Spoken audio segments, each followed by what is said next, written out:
Hi, Jovita. Good evening.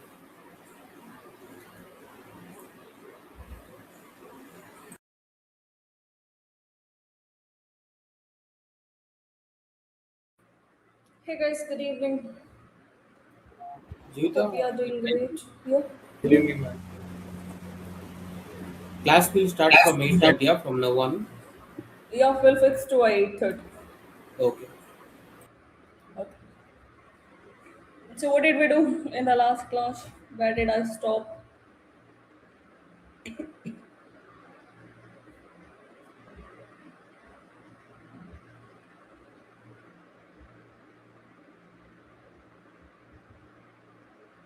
Evaluation is done. Evaluation of a logistic regression.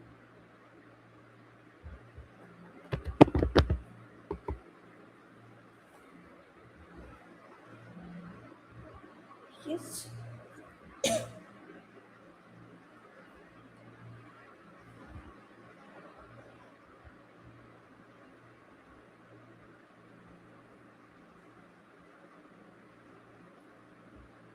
Okay. So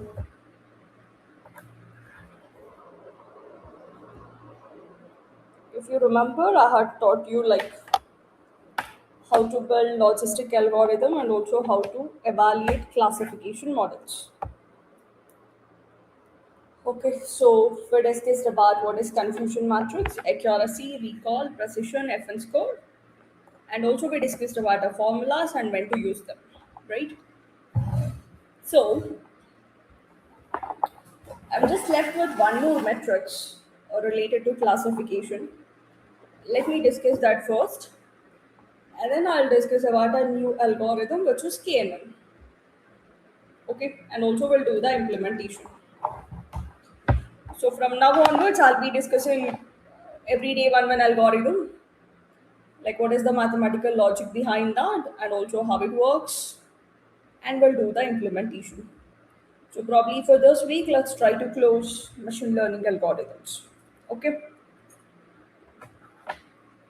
so I'll create a note or like a block kind of thing for every model, and also I'll give an important questions. So accordingly, you people can refer, and also I'll give a list of projects. So whichever project you want, you can pick and you can start doing it.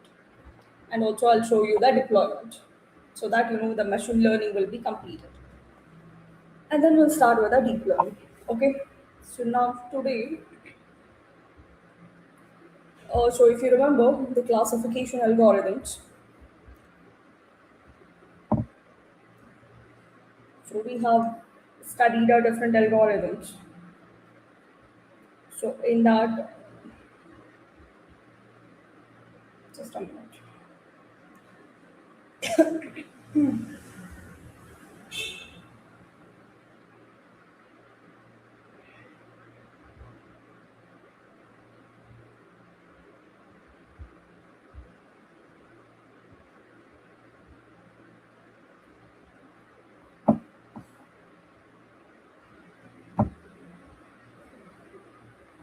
Okay. So when it comes to classification, so we have a different metrics to evaluate.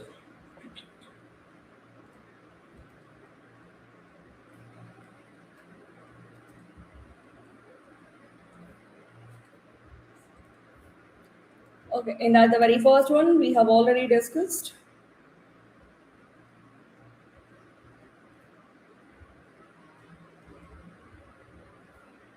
confusion matrix. We have an accuracy.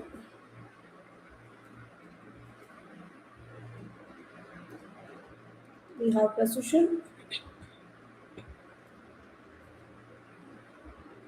recall, and also reference score. So these are the five important metrics I have already discussed. Along with that, we have one more, which is AUC and ROC curve.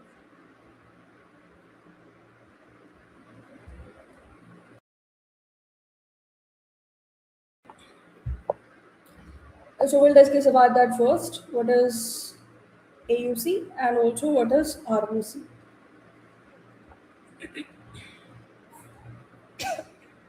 Any idea what is AUC, ROC?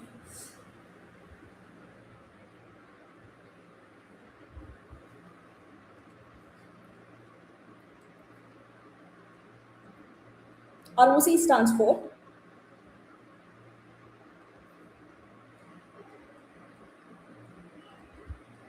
receiving operator characteristics.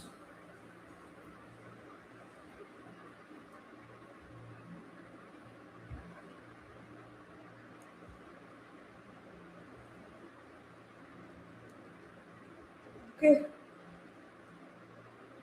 receiving operator characteristics. And AUC stands for area under the curve.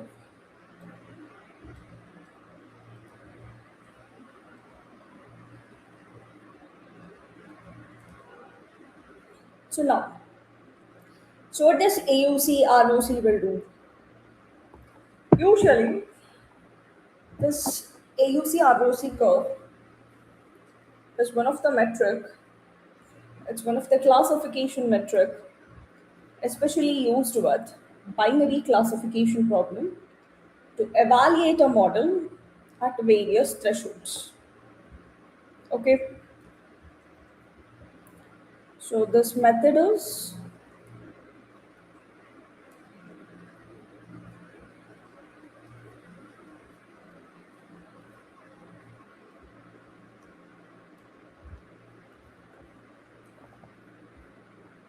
AUC ROC method is classification metric.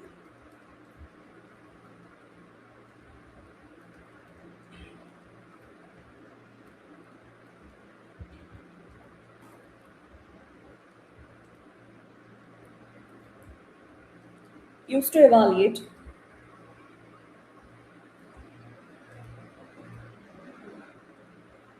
binary classification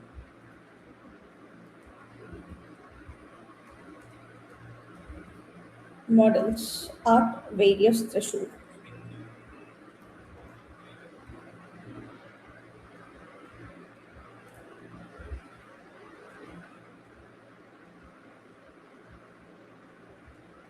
Okay, when I say various threshold, when it comes to a logistic regression, usually what is the threshold we select in order to classify the class as 1 or a 0? What is the standard threshold?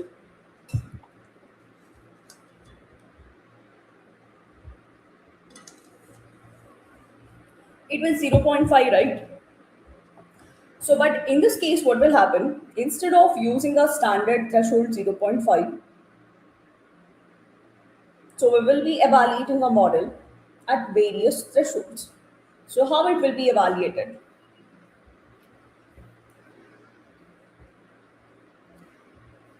So, let me explain like how it works.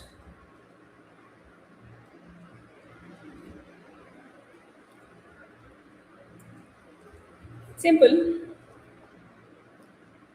The first step, so it basically evaluates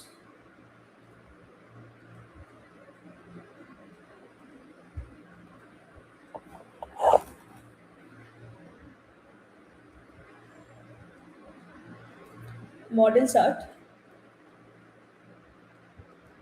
various thresholds. When I say various thresholds, it can be like 0.2, zero point 0.3, zero point 0.2 in the sense anything greater than zero point 0.2 will be considered as a class 1, less than zero point 0.2 will be considered as a 0. Same with zero point 0.3, zero point 0.4, zero point 0.5, zero point 0.6, and so on. Like that, it will be evaluated at a various threshold. Okay, that's the first step. And then for every threshold, basically what it does,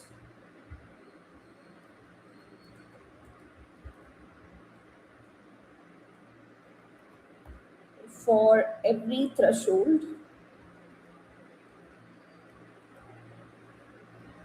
it will find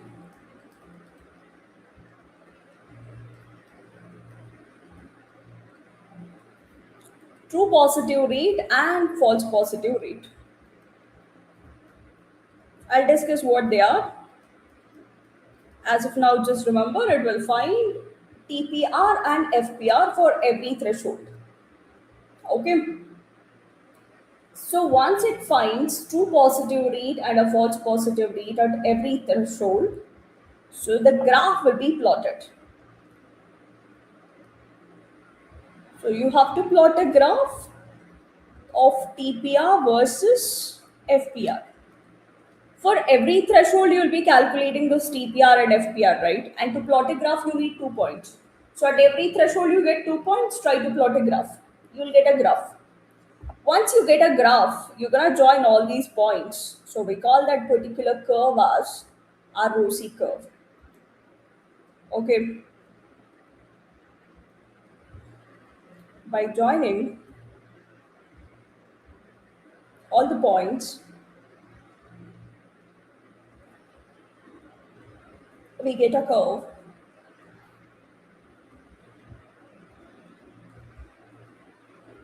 called as whatever curve you get, right?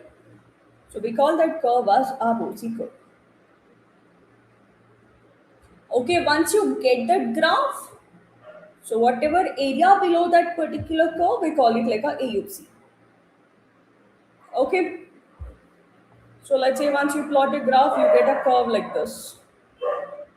So whatever area you have below that, we call it like an AUC. So area below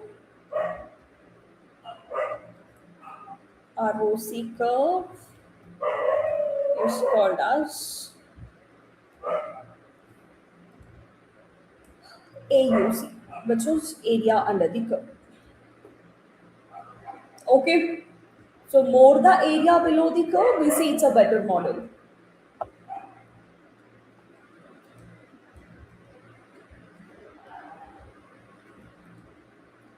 More the AUC value,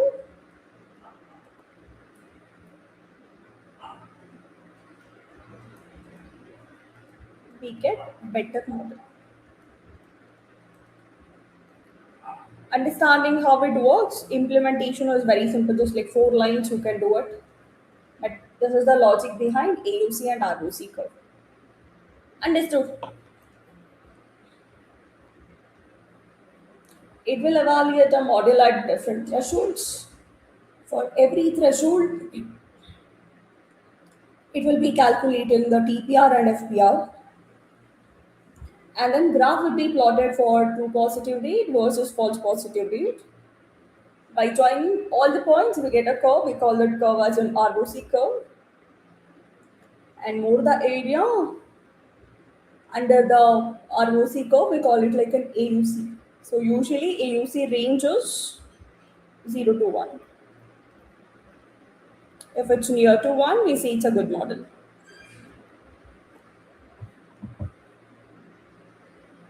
Okay. So now you might have a question like what is TPR and what is FPR, right? So when I say TPR, we call it like a true positive rate.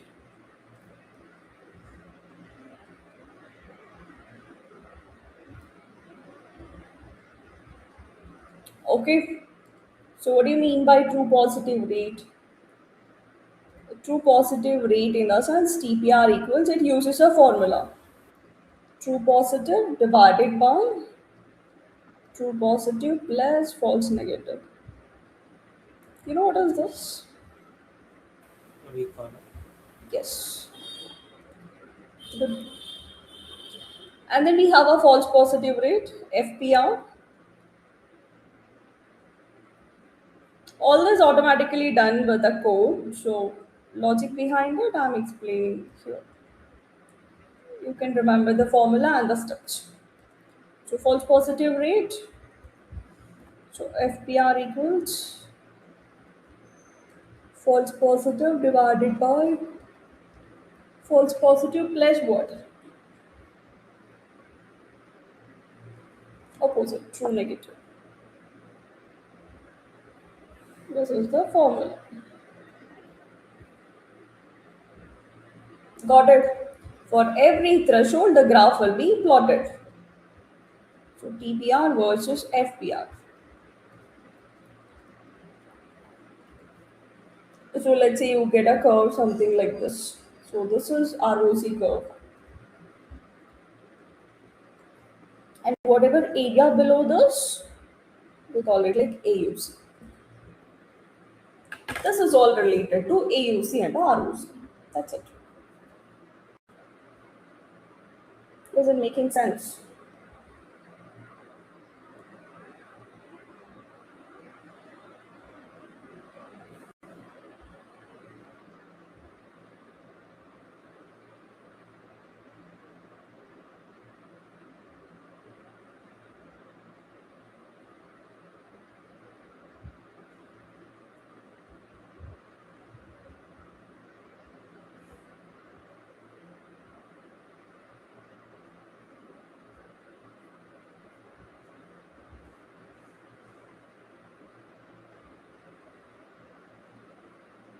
Jeet, for this logistic regression, you are sending notes separately. Mm. It's not out. I'll upload this, but I'll create a blogs. For every algorithm, I'll write a blog and I'll share it with you. Okay. Yeah. These things I'll upload as it is, like Because previous class was not there in the tab. not uploaded. Yes. Okay, I'll do it. This is not clear, but anyhow, I'll upload this and also I'll give a blog. Okay, this is clear, understood. One doubt, like, why you moved to this Miro before notebook? When- Sorry? Why you moved to this website? Previously, you are using Note. One note, na? You One said note. that there was a cut in sentences. Okay. So I moved here. But here, like Yeah. quality is not good like if we export it. No, cut. Yeah, I thought the same thing, but that much it is not coming. Means cutting because, for example, this AUC is there, na little bit top edge of AUC will go. That's all. We can understand. Just example and Sorry. Come means again. how it cut means scroll down a little bit. Yeah, little bit means Mm. yeah. For example, here how it is there, na. Mm. So well, let it be. TPR is there, na. Little bit it will cut. We can see that one PR like that. Only Yeah. small thing Yeah. it I will can. cut. I can. Yes. I noticed. Okay. It happens in a one note. But anyways, like you'll be making a notes, no? But that's the reason I'll create a doc. No worries. Okay. Yeah. Switch to Google Colab. Let me show you the implementation. I hope you have notebooks with you. You want a copy? I didn't upload even this also. I'll do it. If you don't have a notebook, you can just create a copy of this and you can just upload a data. So from next class onwards, just keep ready both regression and a classification notebook. If you feel like single notebook is like heavier, so you can create a copy of notebook till splitting data for training testing. So in every notebook, you can implement a different algorithm. If you are okay with implementing all in one single notebook, your wish. You can do it. Okay, upload data and just run all.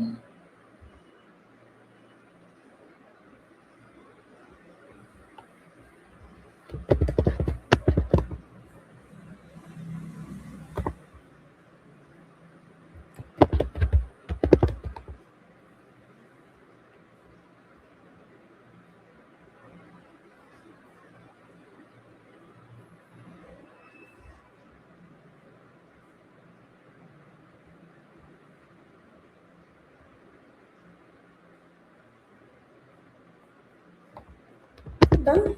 We'll implement.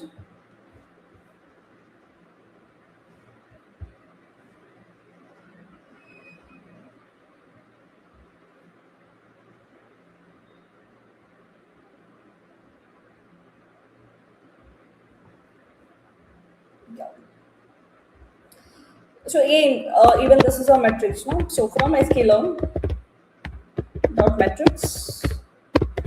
Let's import ROC curve,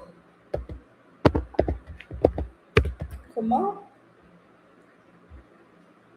ROC AUC score.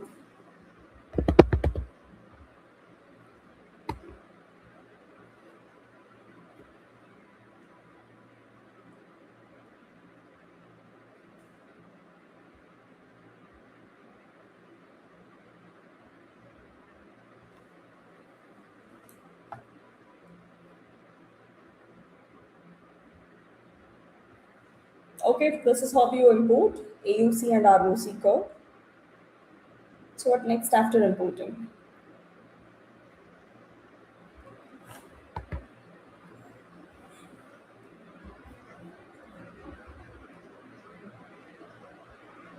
So basically in this case, we don't use directly Y prediction, rather we use a probabilities. Because it will be evaluating model at different thresholds, right? So you need to pass a probabilities. You know probabilities? First, it will generate a continuous values, then transforms to a range of 0 to 1 using a sigmoid function. We are not setting a threshold 0.5 here, rather it automatically takes our different thresholds. It will evaluate TPR, FPR for every threshold. It will plot a graph and finally it will calculate a AUC and ROC curve. Okay. So we are not using YPRED, rather we will be using the probabilities. I'll show how to find the probabilities. Just call your model name is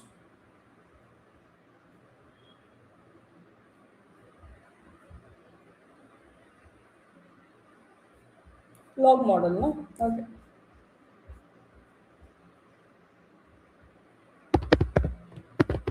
So logistic model dot.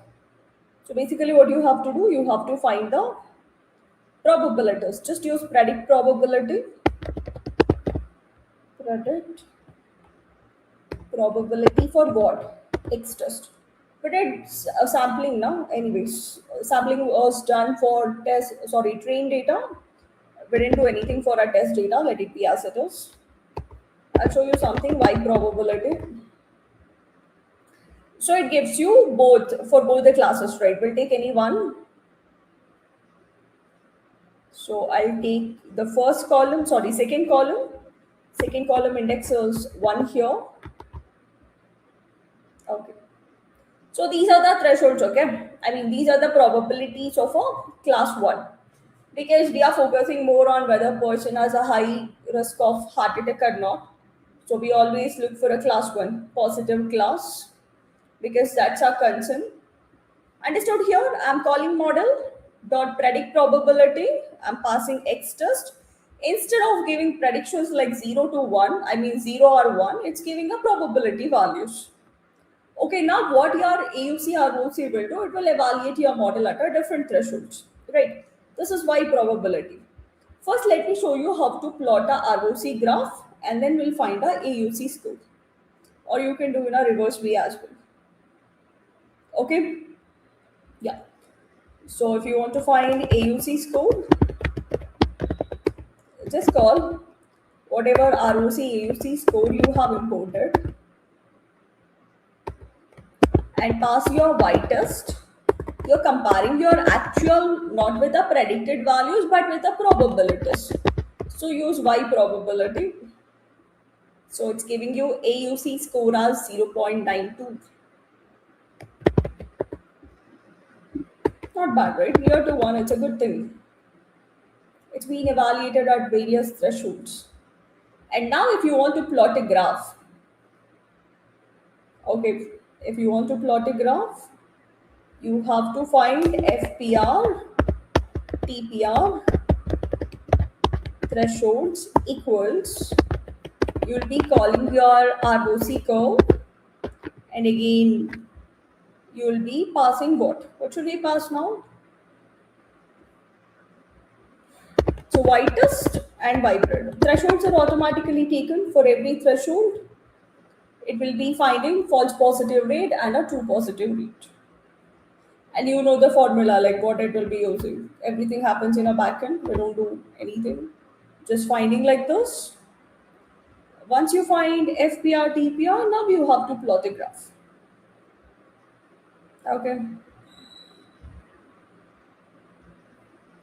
So let me set a figure size PLT dot fix size equals 5,2, and then we'll just use line chart. So PLT dot plot. We want FPR along x-axis and TPR along y-axis. And if you want line style something, you can use first. You can plot it first, and then you can customize PLT dot show. Okay, so if you want the labels, you can add X label, Y label as well. So PLT dot X label is going to be FPR, rewards a false positive rate,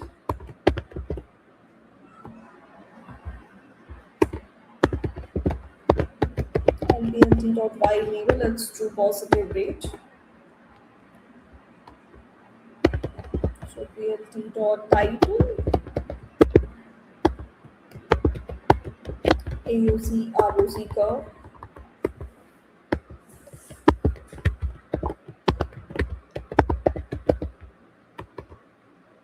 Well, like this. Okay, and you can join the endpoints, whatever area you can see. That's a what AUC area below the curve, and the curve is basically a ROC curve, receiver operator characteristics. Okay, and if you want to join the endpoints, you can just use plt.plot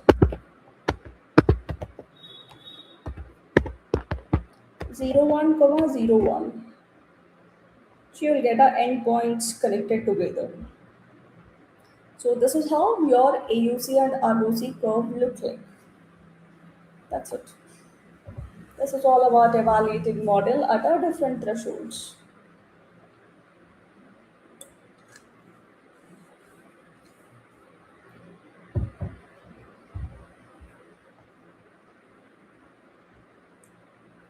Working.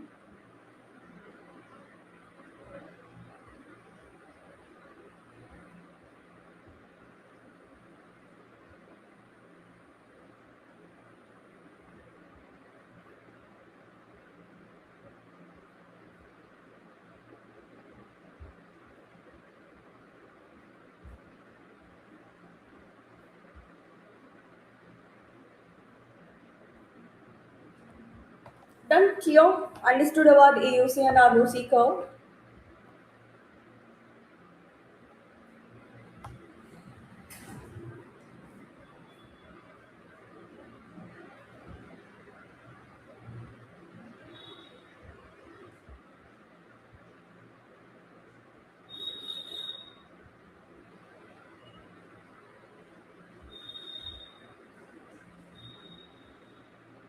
Any questions you can ask.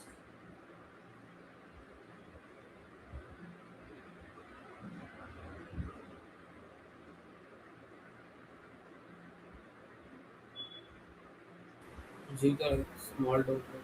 Hmm? It means how good is the model with AUC and ROC?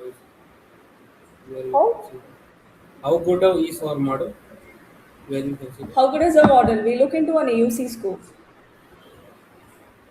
The model, see, it says that it's 92% better model with different thresholds. Okay.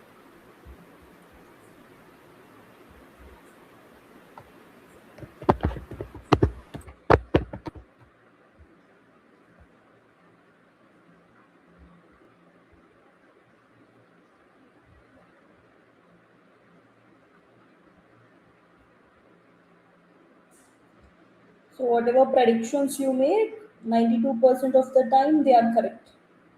Remaining 8%, the model is making a mistakes.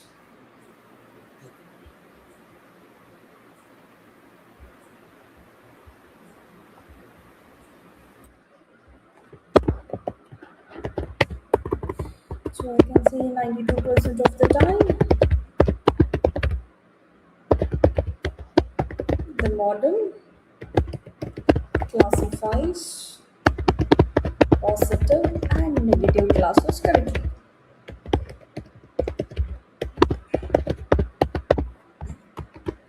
Okay? Yeah. So this is all about logistic regression. Any questions so far you can ask.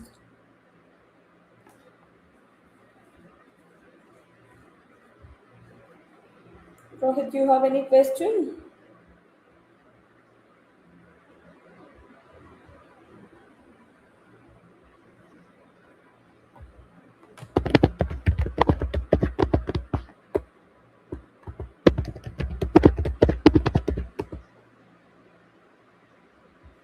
You know what is the log function related to logistic?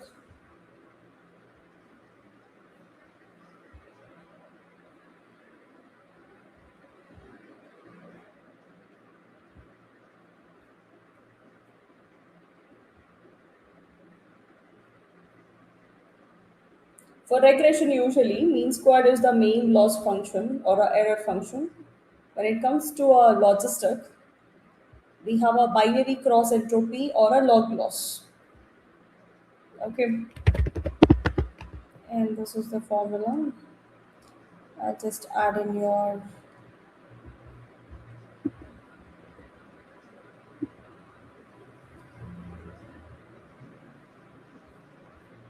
this. Okay, so loss function in logistic.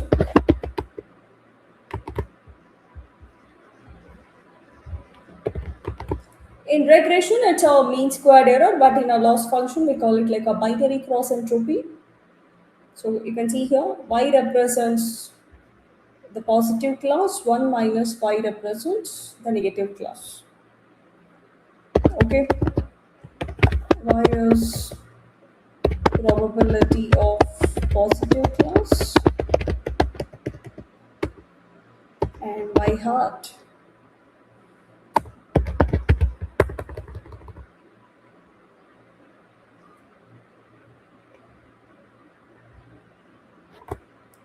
let's see.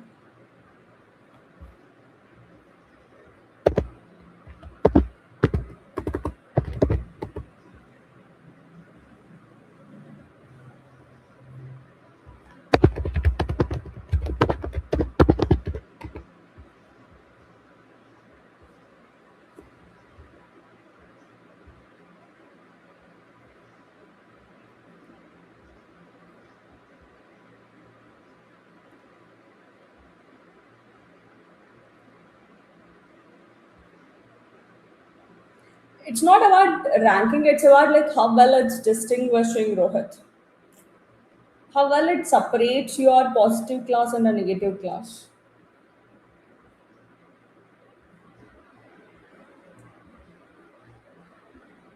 Understanding? So here y represents like actual value and y hat represents predicted value.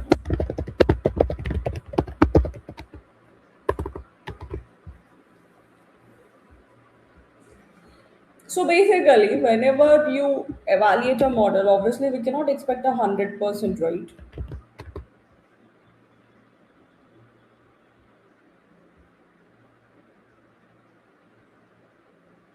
Okay. So obviously there will be a misclassification. So ROC just tells you like how many correct predictions it's making. So if you understood like how much correct predictions are happening, obviously you can understand what's the negative thing, right?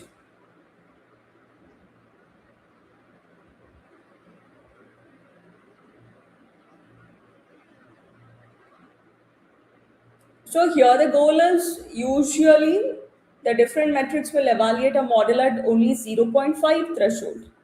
But instead of sticking on to one metric, I mean like one threshold, here we are evaluating at a different thresholds. Obviously, there is a chance that it can give a false alarm. Like false alarm in the sense like wrong classification.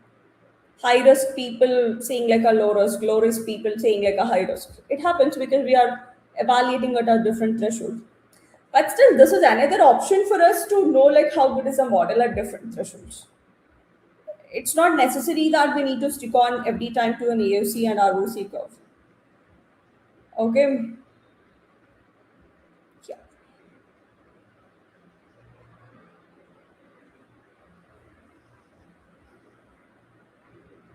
So many time we don't stick on to any metric. It depends on our business case. If it's a medical domain, we always stick on to a recall. If it's business domain, we stick on to a precision to reduce the false positives. In recall, we try to reduce the false negatives. When both are important, when both are dangerous, you have to use an FN score. If you feel like you need to evaluate a model at different thresholds to know like overall performance, you can go with an EOC and ROC curve. Okay, many time metrics always depends on our business case, like what are you targeting, what should be reduced, what is important. Like that, you have to do analysis and you should decide it. Okay, yeah. So this is all related to logistic regression. I'm done. Loss function was given. Okay. So we'll discuss about a KNN. I want to write in Miro or um,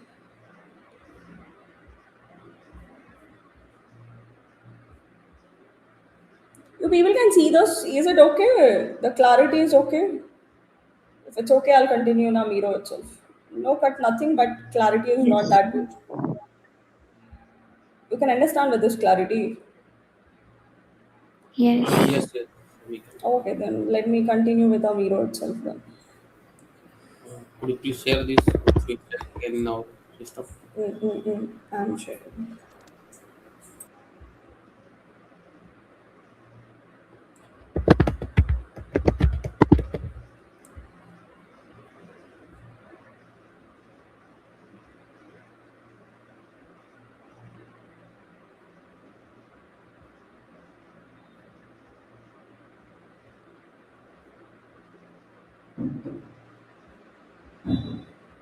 Just check if it's accessible.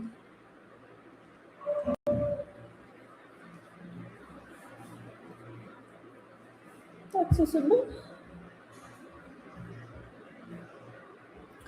I'll do okay, KNN algorithm in a different.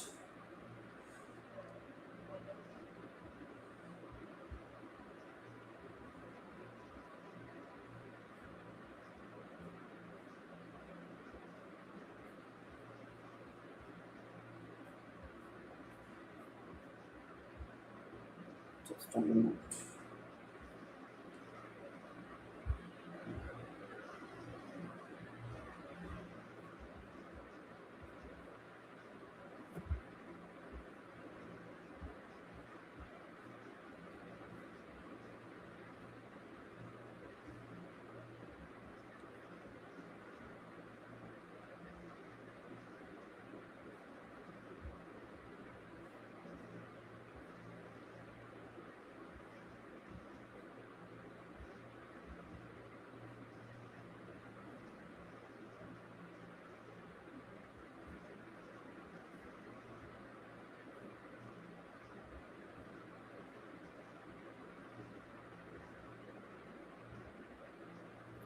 Yeah.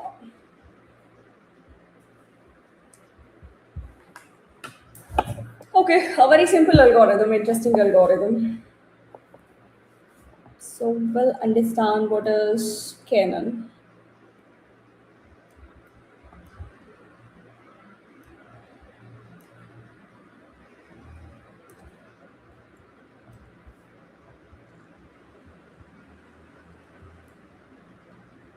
Oh, what's wrong with this?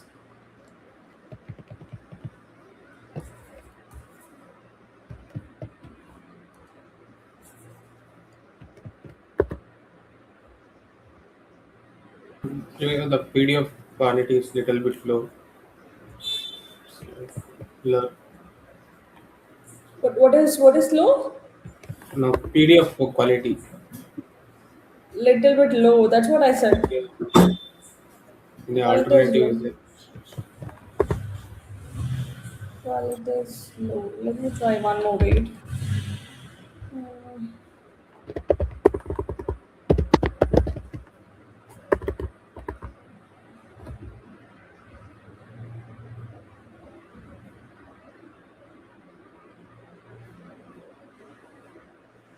You try with X name. Wait a minute. This one, it's called Intra or something. I don't know whether we can export PDF or not from there. I didn't check. You can see my screen. Yes, we Let can. me wait. Let me try with this.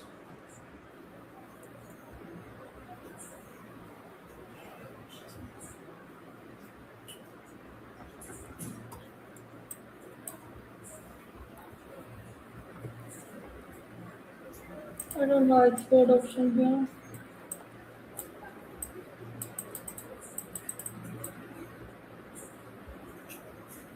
Their share is there, na? There you can check. But not PDF. Okay. Okay, PDF. format PDF.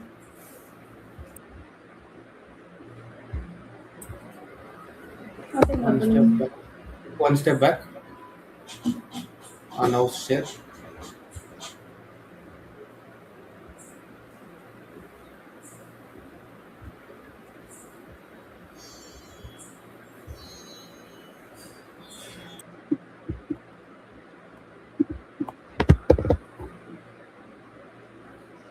Okay, let me check its quality.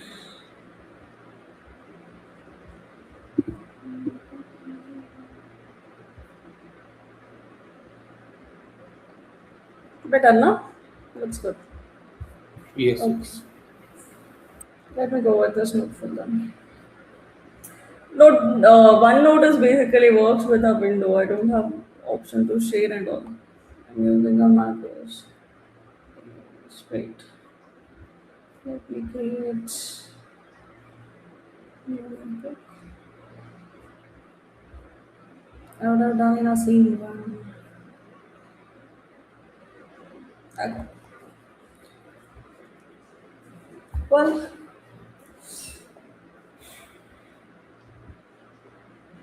where's a pen?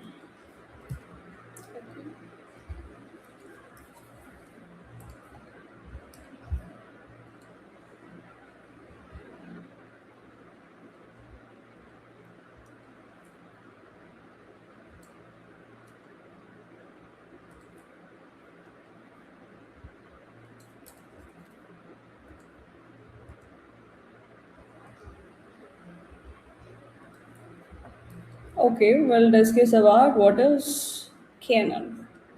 So, any idea what is Canon?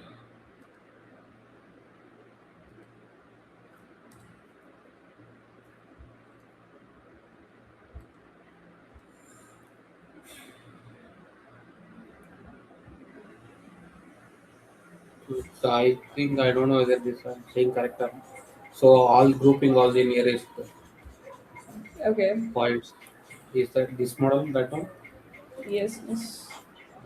Based on our nearest things, it's based on our distance, it will classify. Yeah. So, Canon stands for K nearest neighbor.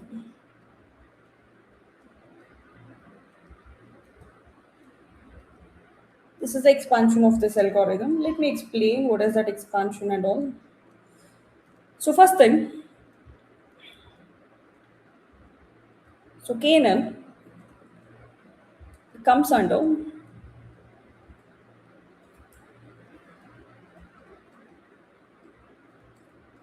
supervised learning. Supervised learning in the sense basically it requires both input as well as an output variable. And second important thing related to this KNN is very interesting thing. KNN can be used to solve both. So far, linear regression was used to solve only regression problem. Logistic was used in order to solve the classification problem.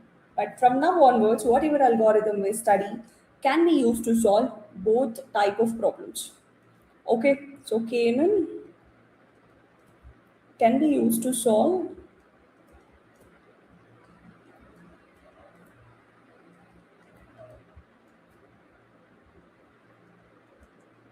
both regression as well classification.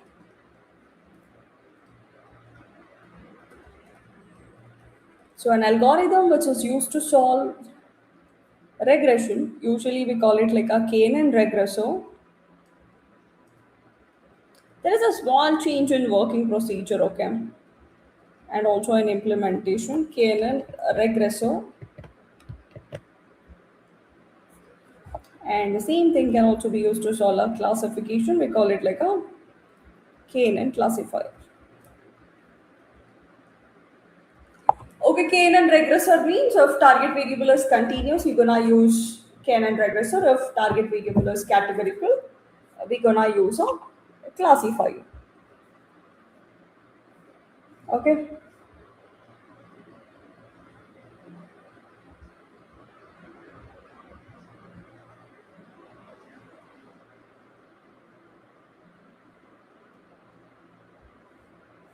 Uh, this is the basic stuff. So now, this K-NN algorithm is also called as a distance-based algorithm. You know why?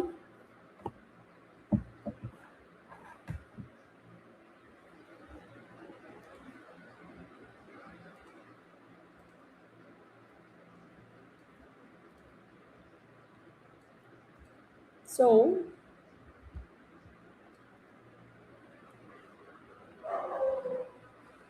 K-NN algorithm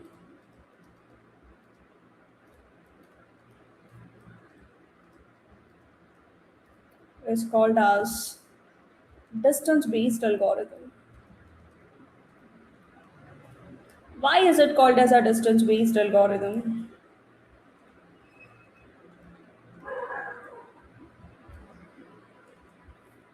Because it uses distance formulas in order to find the nearest points. We call it like a distance based algorithm because it uses distance formula to find nearest points. I'll discuss all these, like how it will find what are the distance based formulas, distance formulas, and all. Just remember these things. And also, one more important thing related to this K-NN is, this K-NN algorithm is also called as a lazy algorithm. You know why?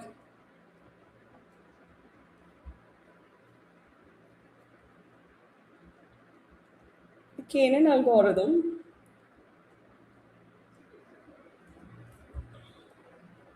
is also called as lazy algorithm. Any guess why it's called as lazy algorithm?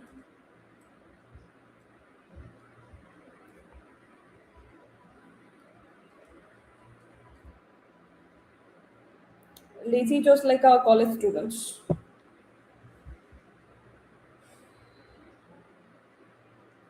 Because an interesting thing related to the K-NN algorithm is it learns nothing during a training. Okay, just like students learning nothing during training, only learning before exam, the day before exam. Okay, same happens here because it doesn't learn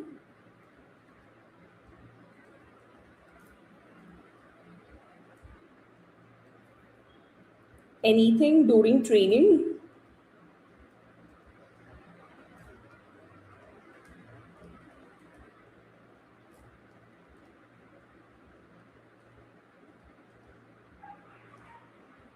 but learns during testing.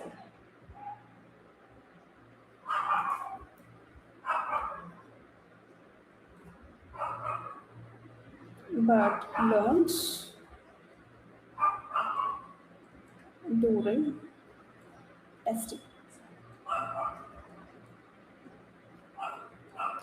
Clear, understood. Basic things related to this. It has got another name as well, instance based or like instant learning. Just learning before an exam, before a test. Same happens. Even though we train a model, it will not learn. It will understand the pattern, or learning happens only during the testing.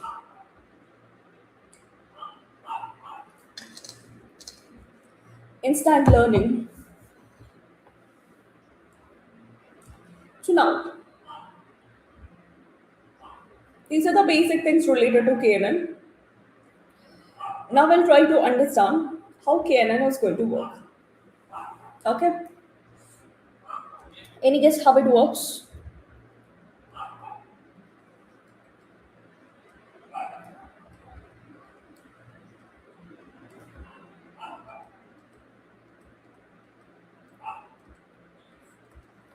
How KNN works?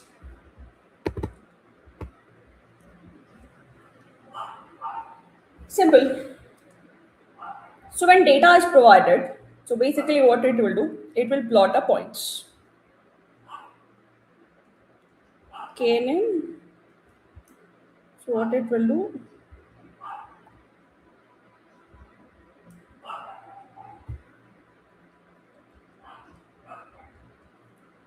KNN will first plots data. Okay? And then I said it learns during our testing, right? Once it plots a data, next step is it will take a test point.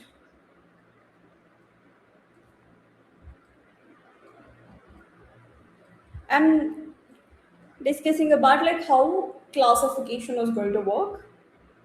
Same goes with regression as well. Okay.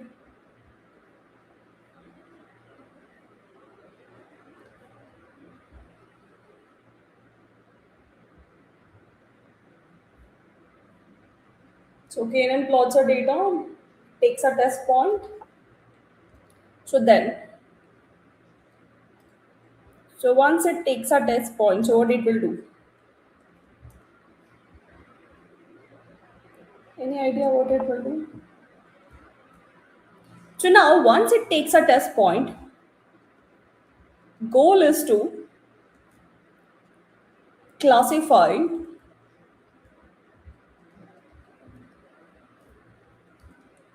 test data to one of the class. Test data to one of the class. So what do you mean by that? I said it takes a data. Let's say, for example, this is our data. Two classes are there.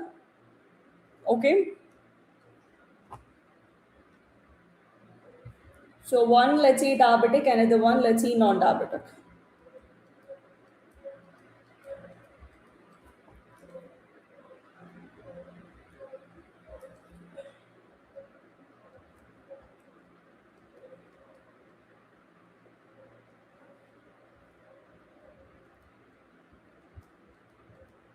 Okay.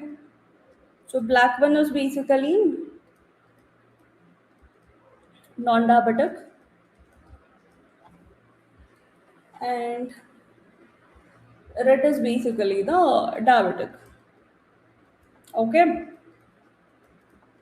Let's say this is our data. We have diabetic data and a non-diabetic data set. So the data is plotted on a graph. It looks like this. Just an example. So now we have to take a test point. So I'll take a test point somewhere here. Okay. So the green color one is a test point wherein you have to use your KNN model to classify it as whether diabetic or a non-diabetic. You have to classify the green point as whether it's a diabetic class or a non-diabetic class. So what it will do now? I said KNN algorithm learns nothing during our training. It's not using any logic. It uses a simple concept. Okay, so what it will do? It expects a k value. So being a human, we have to define k value. You know what is k? You have to define a k, and here k stands for, I'll define k equals 5. If it's a classification problem, it should always be odd number. Define k. So where K stands for nearest points or nearest neighbor.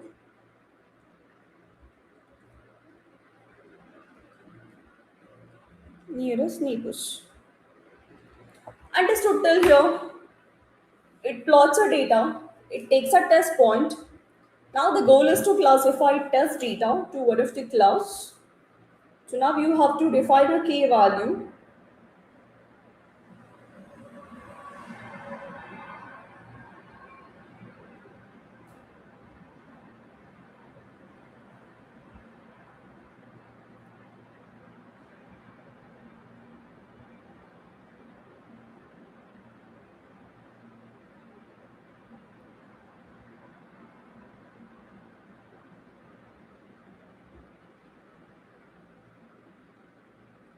Okay. So then, so what next thing? So once you say nearest neighbors like a 5, so what KNN will do? It will start searching for 5 nearest points. Okay? So it starts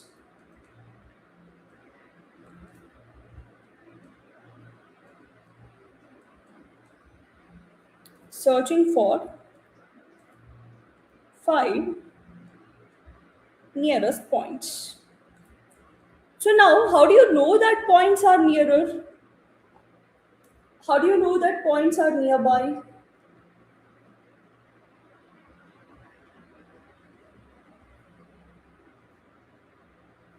So in order to search for 5 nearest points, basically what it will do,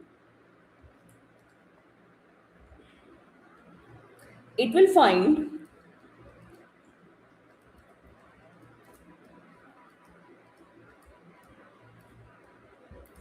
distance between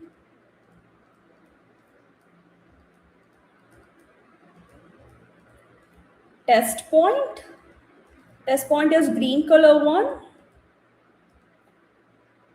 and all other observations.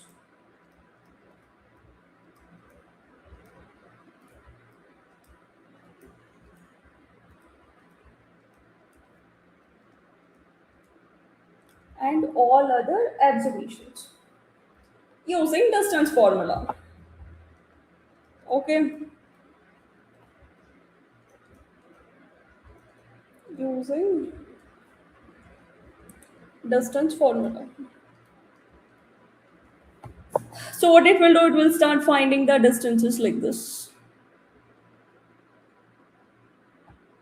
Okay, it will find distance between all observations. Now what it has to do after finding the distance? So we set to select the 5 nearest points, right? Right? So after finding the distance between test point and all other observations, so now we have to select the 5 observations which are near to a test point. Okay, so now we have to, now the model will select, not me. So now model selects 5 nearest points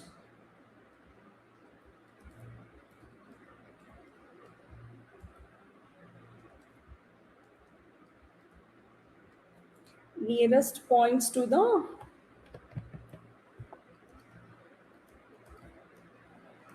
test data, or select the points which has got a minimum distance, which has a very less distance. Okay, model selects 5 nearest points to the test data which has less distance.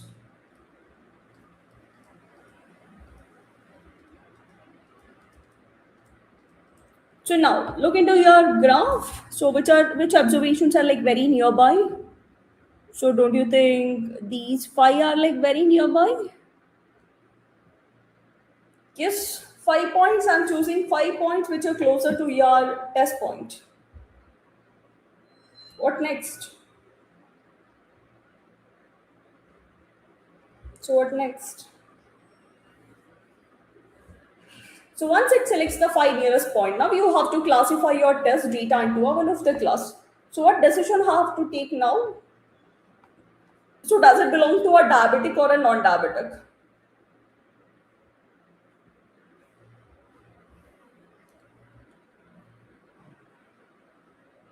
The important thing,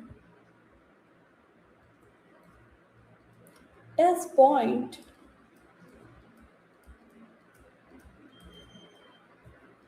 gets classified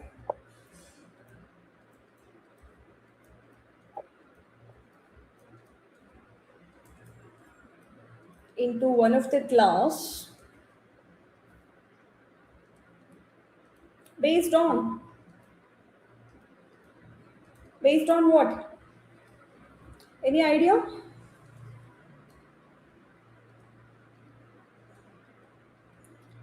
Majority voting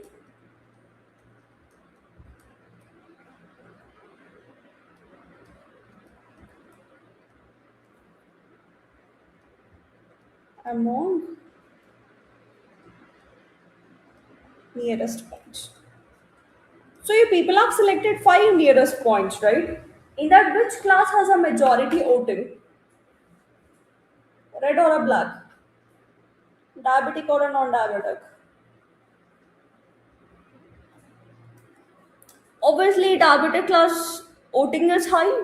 You have three observations related to diabetic, and you have two observations related to non-diabetic. So that means this green point is getting classified as diabetic. So we are classifying it like a diabetic because the majority voting is related to diabetic. Understood? This is all related to KNN classifier. So whatever I discussed is all about a KNN classifier. Basically, whenever you have a different classes. Guys, understood? Any questions? That K value we are going to define now. Yes, yes, we define it. So we can define maximum K value. So that You can define any value, but if you want to get the optimal one, you can use an iterative for loop approach, and you can see for which key value the error is less, and you can select that. okay, got it.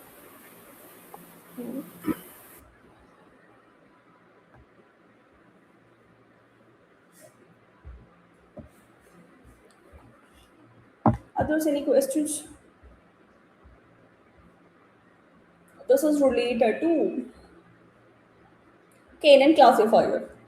You know what happens in a KNN regressor?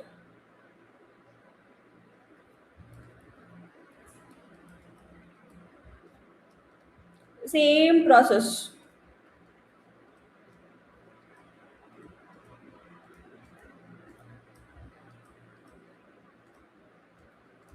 How KNN regressor works? Same concept. I'll make it very simple. First step, plot data. So when I say regression, obviously it will be continuous data. No two classes, only continuous points will be there. Okay.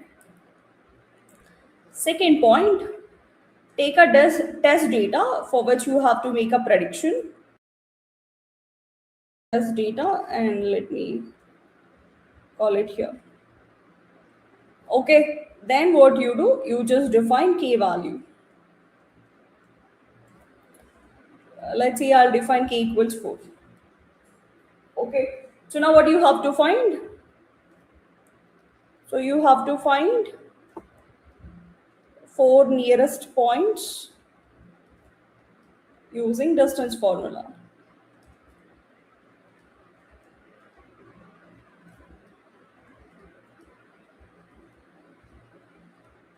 Using distance formula. I'm making it very simple. Okay, let's say for example, these wait. So these observations are like nearby. Okay, four nearest neighbor. We took four nearest points. No classes here, it's a continuous data. So what next? Once you find the four nearest points using a distance formula, In a classification, we were classifying a test point into one of the class based on a majority voting. But here, no classes, it's just a continuous data. So, what will happen?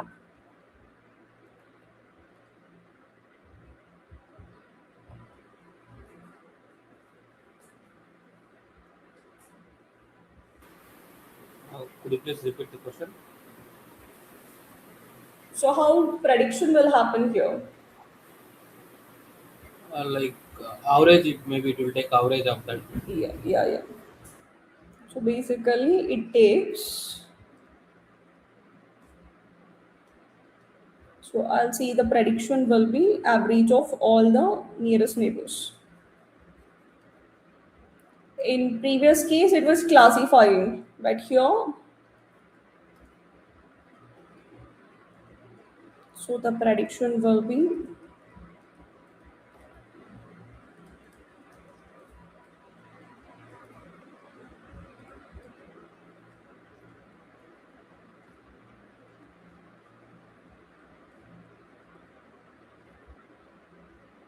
average of all the nearest points. Not all the nearest points, all the k nearest points, I'll say. Whatever k value you have selected, so it takes average of everything and that's going to be the prediction. So this is how the KNN regressor is going to work. Clear? Understood?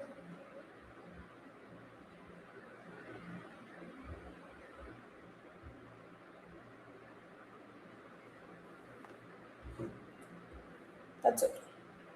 So now, I said it's a distance formula. I said it's a distance based algorithm. You understood like why distance based algorithm? Because it uses a distance formula to find distance between the test point and all other points. Okay, so distance formulas, we have different distance formulas such as first one is Euclidean.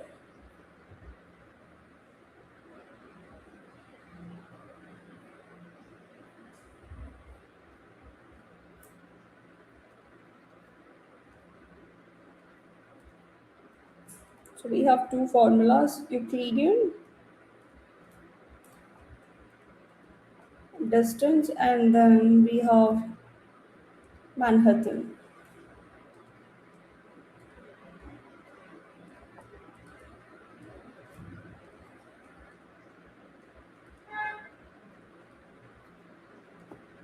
And the formula will be,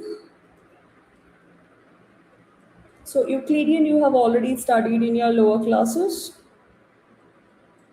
x2 minus x1 whole square plus y2 minus y1 whole square. So when it comes to Manhattan, modulo x2, sorry,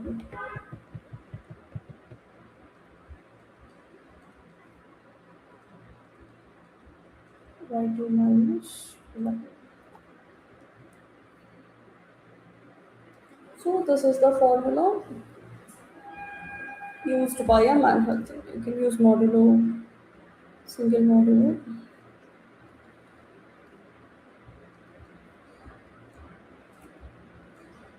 minus y. Clear? And one of the important questions that arises is like how do we choose a k value? Any idea how to choose k value?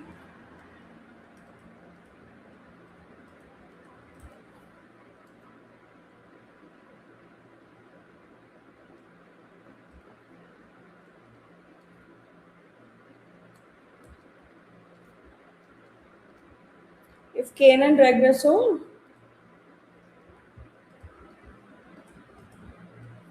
so KNN regressor in the sense basically takes average of all the observations, right? So basically, what you people can do, you can take k value as k is either even or odd, both works. Okay, so if KNN classifier, when it's a classification, what should be the k value? Can it take both even and odd? If it's an even, decision making become difficult, so it should always be odd. Remember this. Okay, if you want to choose optimal value for a k,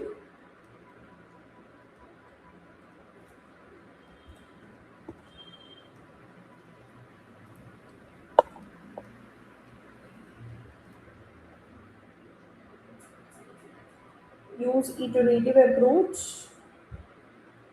evaluate model for or find error at different key values. For choosing optimal value for a k, we use iterative approach.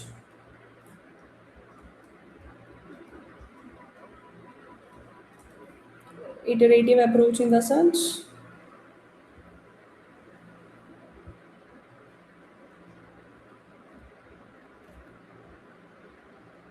so build, model, and evaluate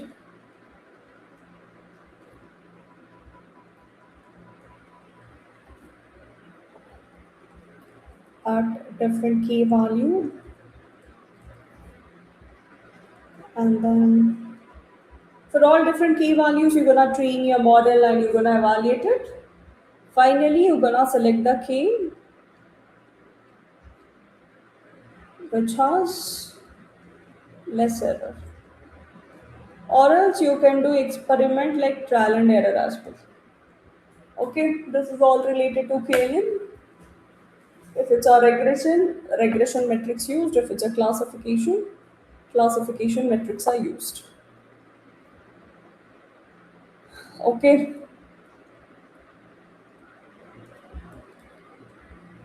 so when I say KNN regressor, difference I'll give it. And KNN classifier. So when it comes to KNN regressor, so what will happen?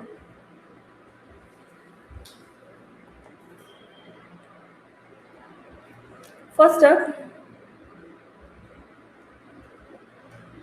K can be even or odd. For this case, K is only odd. When it becomes an even, decision making becomes a bit hard. Okay. Second point,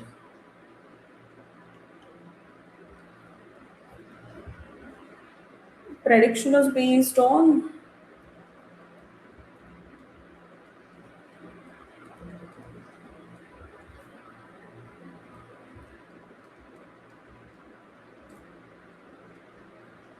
by taking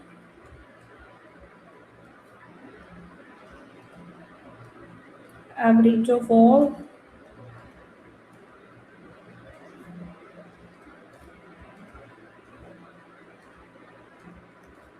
nearest points. So here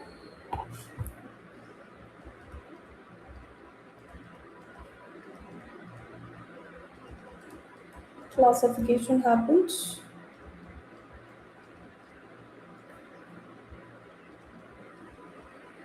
with majority voting.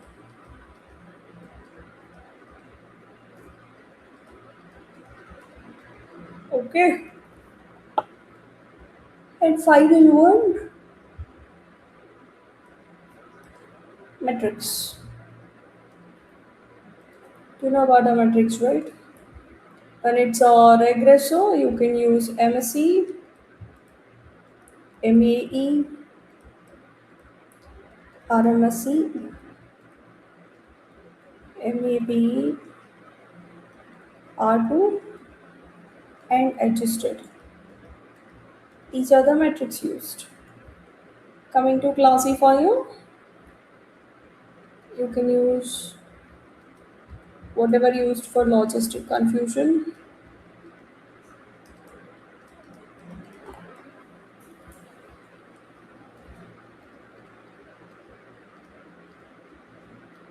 accuracy, recall, precision,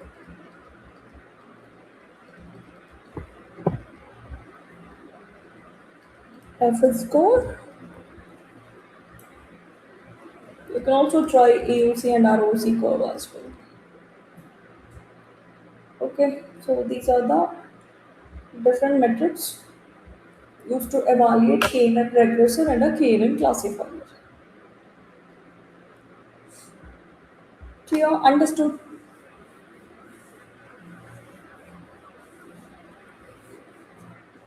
Limitation, you cannot expect model to do well with a huge data.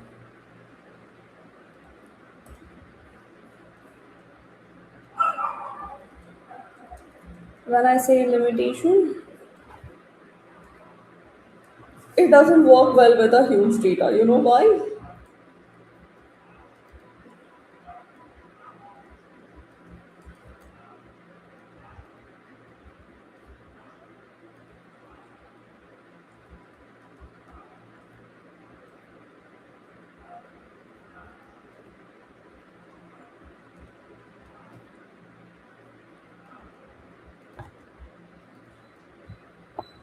So as it learns only during testing.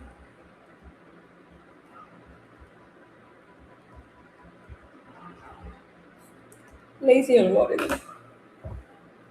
You know, right? Like just before one day before an exam, if syllabus is too much, so obviously your performance cannot be that good.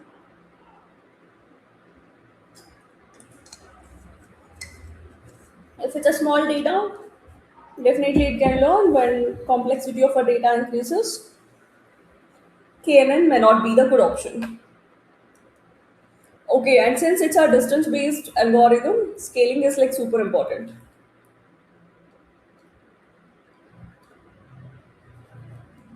Scaling is important. Compulsorily, you people have to do a scaling because it uses a distance formulas. Because points are nearby means like finding distance is easy. If it's like very far, calculations becomes a bit complex. Okay, so as it uses a distance formula, scaling is super important.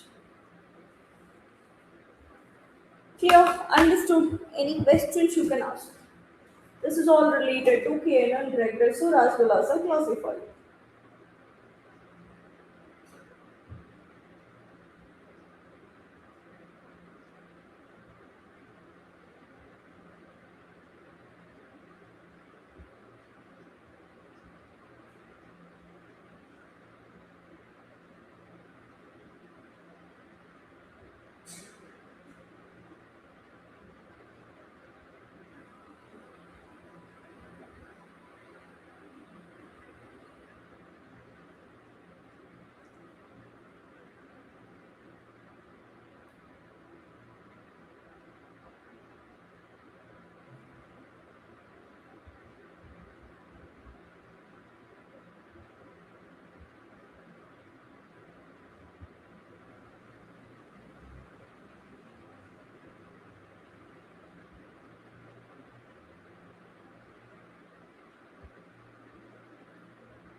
Guys, clear? Understood? So implementation is very simple. So we'll do the implementation. We have 10 more minutes.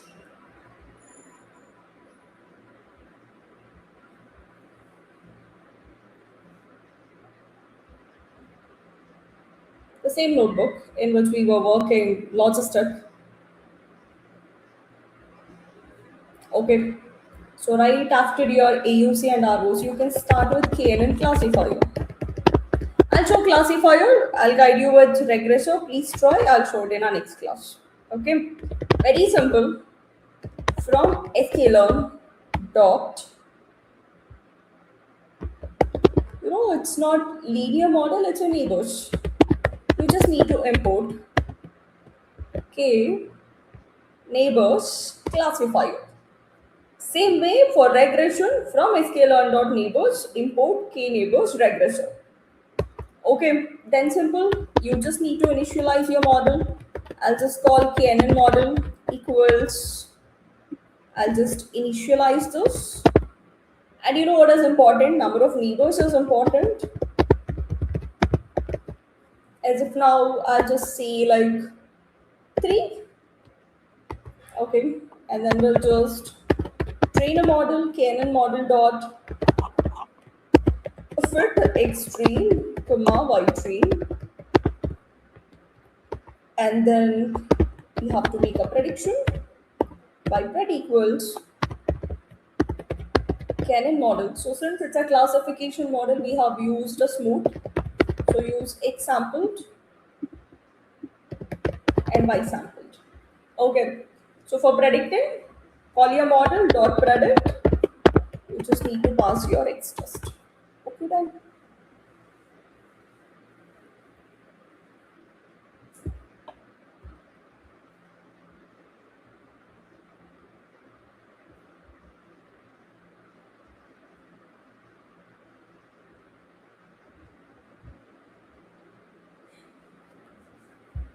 Yes, Rohit, it cannot handle a large data set, and Canon is lazy, as I said, and scaling is like super important.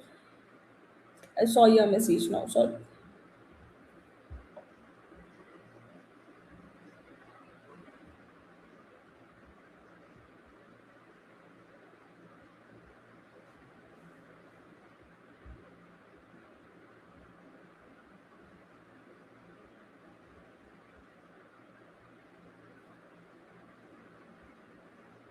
Okay, now you should evaluate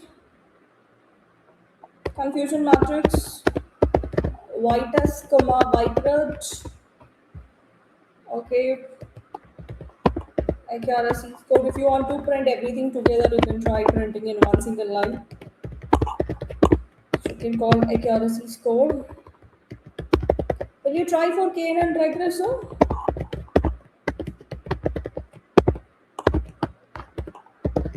Y test, comma, y pred.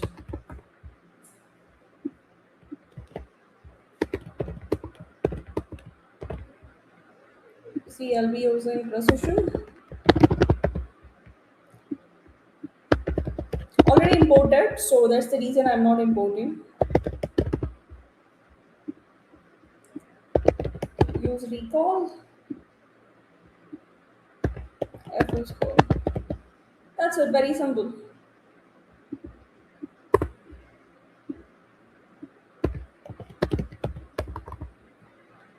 If you understand machine learning properly, it's so simple and easy. Just like one time studying, building project, doing deployment, confidently explaining things in an interview. But still, the demand is more for knowing NLP, deep learning, as well as a generative AI. The demand is less for just a machine learning. You should know the fundamentals, but to get a job, you should know little bit of deep learning, NLP, and generative AI. Only that gives you a better job roles or better opportunities. Well done. You can see comparatively, if you go back and if you compare yours with KNN with logistic, you can see the differences. You cannot expect a better results with the KNN. As I said, it's an instance-based learning, instantly learning only during a testing. So it's not that good. In previous case, FN score was 90, but here it's just 83. See, you can compare. Just on question, I think Mm. we missed one step. Like selecting a k value, I think we give Mm-hmm. one like I'm coming to that. Okay. This is understood now. Yeah. So far understood. So now the question is, by default, I have selected k equals 3. So one way you can start doing a trial and error like this. Reduced a lot. I'll pick a 5. Not bad. Improved. Right? Like this, you can do the trial and error, or else you can use an iterative approach. As I said, how to select k value. Okay? So what I do,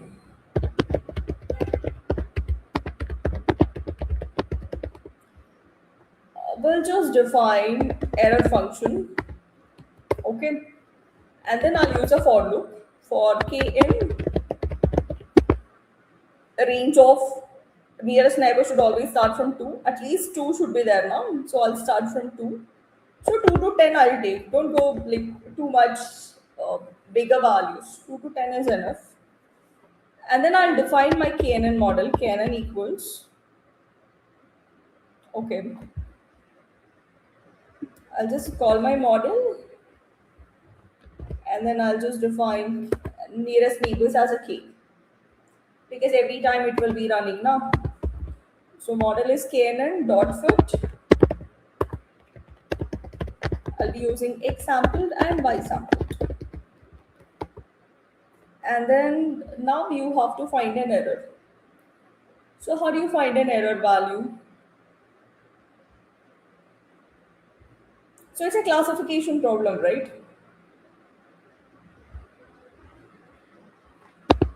It's a classification problem.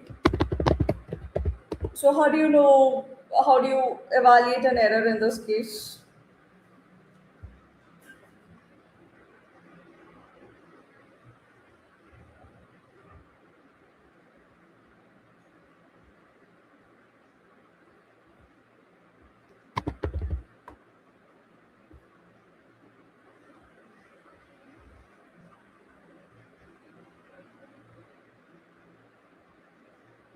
Any guess?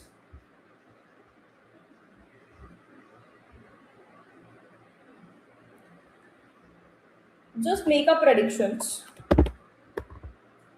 Okay, once you train, so ypred equals model dot, model is knn here, so knn dot predict, I'll be passing x test. So once you get the predictions, so I'll call an error dot append. You know, append is a method used to add something into a list because I created empty list. So I'll be taking average of all the misclassifications. Okay, I'll be taking average of all the misclassification. How?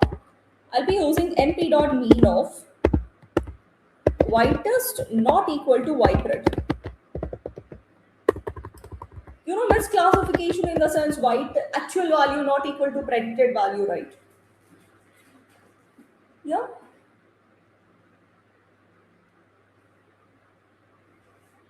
Actual value not equal to predicted value. So done.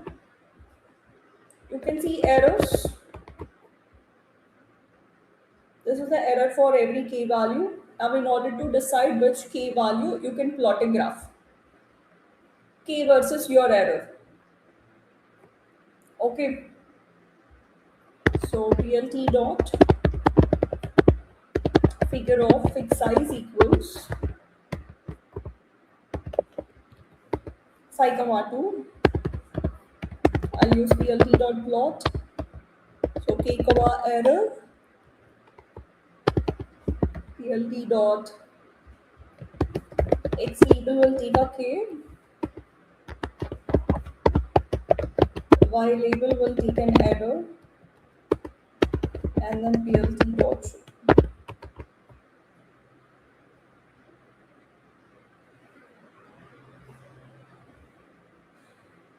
So let's work.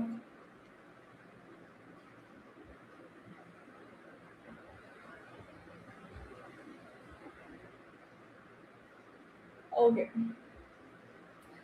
So error is defined, k is not defined now. K is basically range of 2 to 10.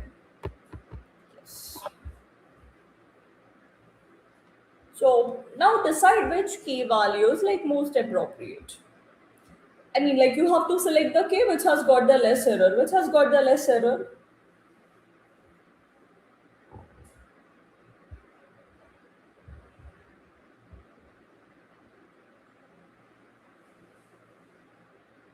Compare now your key and the error. So 7, huh? 7. You can see 5 and 7. First you can try with 5, then you can try with a 7. But 7 is lesser. Just see the difference. 5 already done. I'm changing to 7. Reduced, you can see. If you want to compare, let me show it by printing in separate line. Yeah. Can you see the improvement?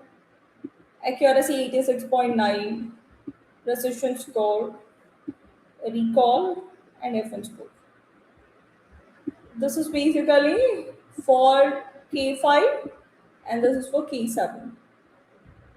So we go with the K equals 7. Understood? So optimal value for K is 7.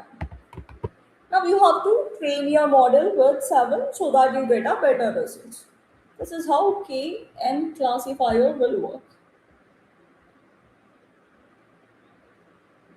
Understood? Is it clear?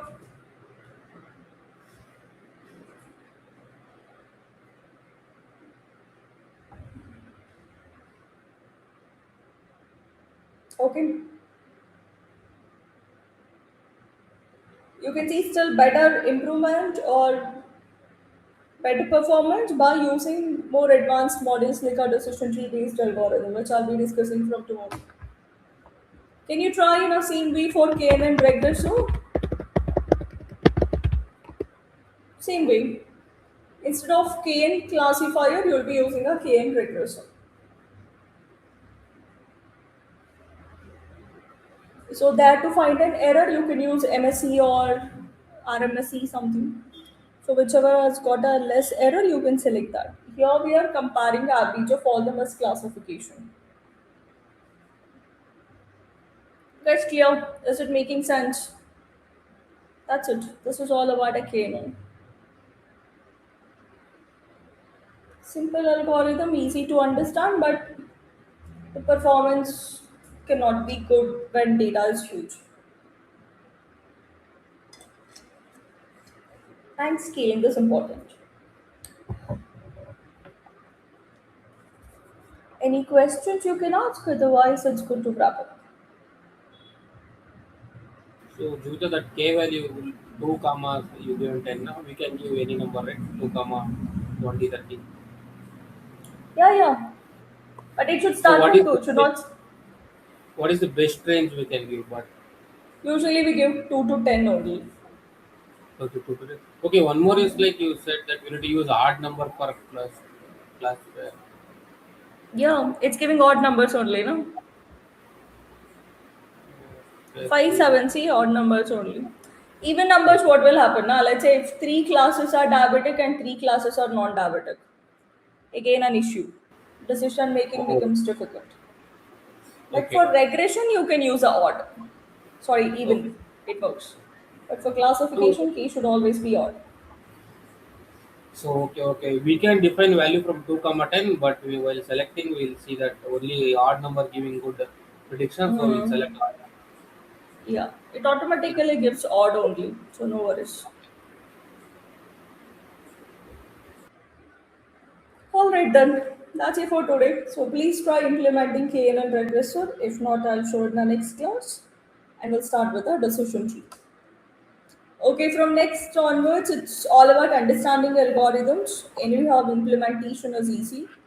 So focus on understanding what each algorithm is, like how it works. Focus more on interview perspective and whatever pre-processing steps I have shown for the projects and do different projects. So you'll get an idea.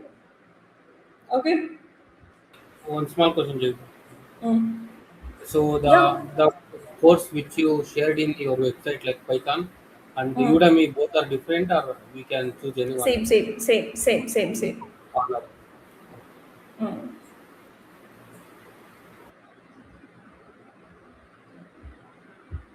Okay, guys. Thank you. Thanks for joining. We'll catch up tomorrow. Thank you. Thank you. Bye bye. Yeah. Bye bye. Good night.